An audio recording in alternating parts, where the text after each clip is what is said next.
Leo tarehe 16 ya mwezi wa 6 mwaka 2025, bado dunia ipo bize na Israel pamoja na Iran, ambapo makombora ya Iran yameendelea kufanya mashambulizi, hasa kupiga mji muhimu sana kule nchini Israel, mji wa Haifa ambao ni mji wa bandari pamoja na viwanda. Ni mji ambao umeshambuliwa na makombora ya Iran katika usiku wa Jumapili. Pamekuwa na mashambulizi mazito sana ambayo yamefanyika katika eneo hilo. Lakini pia makombora yaliyorushwa kutoka Iran yalionekana juu ya anga la Jerusalem pamoja na Haifa Jumapili usiku, ambapo jeshi la Israel pia limethibitisha shambulio jipya la kombora kutoka Irani na kusema kuwa ulinzi wa anga ulikuwa unafanya kazi kudhibiti makombora hayo, huku sauti zikisikika katika miji yote na wakazi waliamriwa kuchukua tahadhari juu ya mashambulizi ya Iran ambayo yatatokea ikiwa ni sehemu ya kulipiza kisasi kwa mashambulizi ya hivi karibuni yaliyofanywa na Israel. Na kwa mujibu wa takwimu rasmi, hadi usiku wa Jumapili watu 128 walikuwa wameuawa nchini Irani tangu mashambulizi ya Israel yalipoanza Ijumaa, wakati wa Israel walikuwa wameuawa ni 13 tu kati ya wale ambao wamekutana na kisanga. Lakini nayo Israel ikaanzisha mashambulizi ndani kabisa ya Irani, huku mzozo Mashariki ya Kati ukiongezeka katika viwango vya hali ya juu sana, ambapo kikosi cha ulinzi cha Israel IDF kilitangaza kwamba sasa kinafanya mashambulizi ya makombora katika maeneo ya uso kwa uso na Irani. Wakiandika katika ukurasa wao wa X, waliandika jeshi la wanahewa kwa sasa linashambulia maeneo ya makombora ya uso kwa uso katikati mwa Iran. Wakasema tahadhari pana au tahadhari kubwa zinatolewa kabla ya kufanya mashambulizi, na kuwataka wakazi wa maeneo ya Iran kukaa karibu na maeneo yaliyohifadhiwa kufuatia dalili za kurushwa kwa makombora, hasa makombora yanayoelekea Iran pamoja na yale yanayoelekea Israel. Haya yanajiri baada ya jeshi la wanaanga la Israel na jeshi la wanamaji kufanikiwa kukamata zaidi ya ndege 100 zisizokuwa na rubani UAVs ambazo zilirushwa kutoka Irani katika mashambulizi ya angani yanayoendelea bila taarifa kamili za kuanguka kwa ndege zisizokuwa na rubani katika ardhi ya pale Israel. Mashambulizi ya angani kati ya Israel pamoja na Iran yameendelea usiku wa kuamkia Jumapili na usiku wa kuamkia leo Jumatatu, kufuatia shambulizi ambalo lilifanywa Alhamis, shambulizi ambalo lilifanywa na Israel. Na ripoti ambazo sasa zimetolewa leo Jumatatu ni kwamba kwa mujibu wa Wizara ya Afya ya Iran, watu 224 wamefariki dunia nchini humo kutokana na mashambulizi ya Israel, huku watu 1277 wakiwa pata matibabu katika vituo mbalimbali vya afya na hospitali kutokana na mashambulizi hayo ambayo yamefanywa na Israel. Kila upande unaonesha uwezo wa kupiga na kuzuia, na ukitazama Haifa Iran imepiga kituo cha umeme cha Haifa pamoja na maeneo mengine usiku kucha. Kwa hiyo mashambulizi bado ni makubwa sana. Na kwa nini mashambulizi yanakuwa ni makubwa? Kwa sababu wote wanaonekana kutorudi nyuma, kutorudisha majeshi yao nyuma na kutaka kupambana mpaka kieleweke. Nadhani huu ndio wakati pekee ambao Israel ameshuhudia kipigo kutoka kwa Iran tofauti na alivyokuwa anatarajia. Iran yenyewe imepongeza mbinu yao mpya ya ufanyaji wa mashambulizi, huku makombora yakishambulia Tel Aviv, Israel pamoja na huko Haifa kama ambavyo nimekuambieni. Makombora ya Iran yalishambulia Tel Aviv ya Israel na mji wa bandari na viwanda wa Haifa katika uvamizi wa asubuhi ya tarehe 16 Jumatatu, na kuharibu nyumba pamoja na kuzua wasiwasi miongoni mwa viongozi wa kidunia katika mkutano wa wiki hii wa G7 kwamba vita kati ya maadui hao wawili wa zamani inaweza ikasababisha mzozo mkubwa zaidi wa kikanda. Huduma ya kitaifa ya dharura ya Israel imesema watu 3 wameuawa katika kituo cha nchi hiyo, huku makumi wengine wakijeruhiwa katika mashambulizi ya usiku, ikiwa ni sehemu ya wimbi la mashambulizi ya Teherani kulipiza kisasi mashambulizi ya awali ya Israel yaliyolenga miradi ya nyuklia na makombora ya ballistic ya Irani yaliyoanza siku ya Alhamis pamoja na Ijumaa. Operesheni za ufuatiliaji wa eneo zimekuwa zikiendelea katika mji wa bandari wa Haifa ambapo karibu watu 30 wamejeruhiwa. Mamlaka ya dharura imezungumza huku makumi ya washiriki wa kwanza wakikimbilia katika maeneo ambayo kuna usalama. Moto umeendelea kuonekana ukiwaka kwenye kiwanda cha kuzalisha umeme karibu na bandari, na picha za video zinaonyesha makombora kadhaa juu ya jiji la Tel Aviv na milipuko imesikika huko juu ya Jerusalem.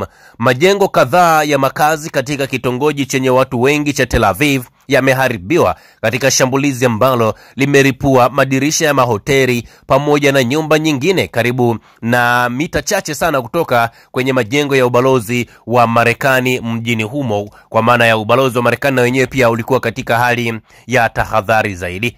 Guido Teitelbaum, yeye alikuwa katika nyumba yake huko Tel Aviv, alisema kwamba mashambulizi yalifanyika majira ya saa 10 za asubuhi, akisema kama kawaida tuliingia kwenye makazi ambayo ni ngambo ya barabara huko, na ndani ya dakika chache mlango wa makao ulivuma na eneo hili lilisikika mashambulizi vibaya mno. Watu kadhaa walikuja wakiwa na damu, wote wamekatwa, na kisha tulipofika kwenye horofa baada ya kutuliza tuliona hakuna mashambulizi mengine. Kuta zimepigwa, hakuna kioo tena katika majengo hayo. Mashambulizi ni makali zaidi. Inatisha kwa sababu haijulikani sana huu unaweza ukawa ni mwanzo wa muda mrefu kama huu, au inaweza kuwa mbaya zaidi, au kwa matumaini bora lakini haifahamiki. Makombora ya alfajiri ya tarehe 16 Jumatatu yalipiga karibu na eneo la Sheikh Al-Kamel, soko maarufu kule Tel Aviv, ambalo kwa kawaida huwa linachukua umati mkubwa sana wa wakaazi na watalii wanaonunua matunda pamoja na mboga. Lakini pia huko kuna baa, kuna mikahawa maarufu sana, na barabara ya makazi karibu na Petah Tikva pamoja na shule katika jiji la Kiyahudi la Bnei Brak pia zimeshambuliwa. Walinzi wa mapinduzi ya Iran wanasema shambulio la hivi punde lilitumia mbinu mpya ambayo imesababisha mifumo ya ulinzi wa Israel yenye tabaka nyingi kulenga kila mmoja, kwa maana ya mifumo imeshindwa kufanya kazi, hiyo mifumo ya Iron Dome. Mipango na uwezo uliotumika katika operation hii, licha ya uungwaji mkono wa kina kutoka Marekani na madola ya magharibi na kuwa na teknolojia ya kisasa zaidi ya ulinzi, ulisababisha mafanikio na upigaji wa juu zaidi wa makombora kwenye shabaha katika maeneo ambayo yanakaliwa. Jeshi la Israel halijajibu mara moja ombi kutoa maoni kuhusu mashambulizi hayo, lakini maafisa wa Israel wamerudia kusema mfumo wa ulinzi sio 100% na kuonya juu ya siku ngumu zijazo huko nchini Israel. Kuuawa katika mashambulizi haya ni sehemu mbaya zaidi. Idadi ya vifo nilivyokuambia ni 224. Kundi la viongozi 7 wameanza kukusanyika katika miamba ya Canada siku ya Jumapili, huku mzozo wa Israel na Iran ukitarajiwa kuwa ndio kipaumbele cha kwanza kabisa, kwa maana ya zile nchi za G7 zinakusanyika pale mjini Canada au nchini Canada kwa ajili ya kujadili juu ya yale ambayo yanaendelea duniani, ikiwemo mgogoro huu sasa mpya kati ya Israel pamoja na Iran, mgogoro ambao ulikuwa umetulia kidogo, kwa hivi sasa umekuja katika viwango vya hali ya juu sana. Kansela wa Ujerumani Friedrich Merz amesema malengo yake katika mkutano huo ni pamoja na Iran kutotengeneza au kumiliki silaha za nyuklia, kuhakikisha Israel ina haki ya kujilinda, kuepuka kushadadia mzozo huu na kuweka mwanya wa kumaliza mapigano. Hapa ndipo ambapo ninaona hilo jambo halitowezekana, kwa sababu wanasema Israel inayo haki ya kujilinda, lakini hawasemi Iran inayo haki ya kujilinda. Anasema Merz swala hili litakuwa juu sana katika ajenda ya mkutano wa G7. Kabla ya kwenda kwenye mkutano huo siku ya Jumapili, Rais wa Marekani Bwana Donald Trump aliulizwa kama anafanya nini ili kupunguza hali hiyo. Akasema natumai kutakuwa na mpango, ninadhani ni wakati wa makubaliano. Aliwaambia waandishi wa habari wakati mwingine wanapaswa kupigana, alizungumza hivyo. Na alipoulizwa kama Marekani itaendelea kuisapoti Israel, akasema ndio, tutaendelea kuisapoti, huku akitembea akielekea kwenye ndege yake. Iran imewaambia wapatanishi wa Qatar pamoja na Oman kwamba hawapo tayari kufanya mazungumzo ya kusitisha mapigano wakati iko chini ya mashambulizi ya Israel. Afisa ambaye alikuwa amepewa nafasi ya kuzungumzia juu ya jambo hilo, amesema hata kidogo hawawezi wakakubali. Ifahamike vifaa vya nyuklia vya Iran, nataka niwaeleze kwamba vifaa vya nyuklia vya Iran vipo katika maeneo gani.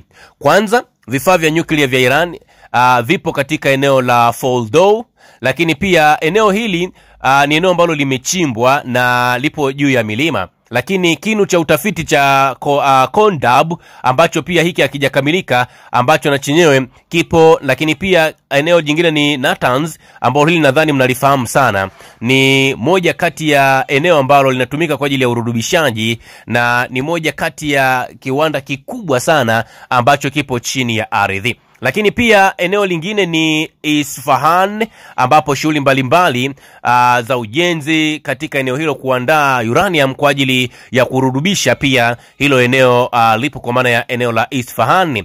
Usiache kulitaja eneo la Bushehr, kiwanda pekee cha nishati ya nyuklia cha Irani ambacho kinatumia kwa kutumia mafuta ya Urusi ambayo yamekuwa yakisafirishwa katika eneo hilo. Kwa hiyo hizi ni moja kati ya maeneo ambayo ni maeneo matano ambayo hayo naona nchi za kimagharibi zinasema zenyewe ni hatari sana kwa hiyo Iran kuyamiliki maeneo hayo na kuwa na hizo silaha za nyuklia au kufanya urudishaji wa nyuklia. Na sasa watu wengi sana walikuwa wanaamini kwamba Iran anaweza akaomba po. Yani wengi waliamini kwamba Iran anaweza akaomba wamalize mapigano. Sasa kwa taarifa yenu ni kwamba Iran wamesema wao hawatakaa waseme wamalize mapigano mpaka kieleweke.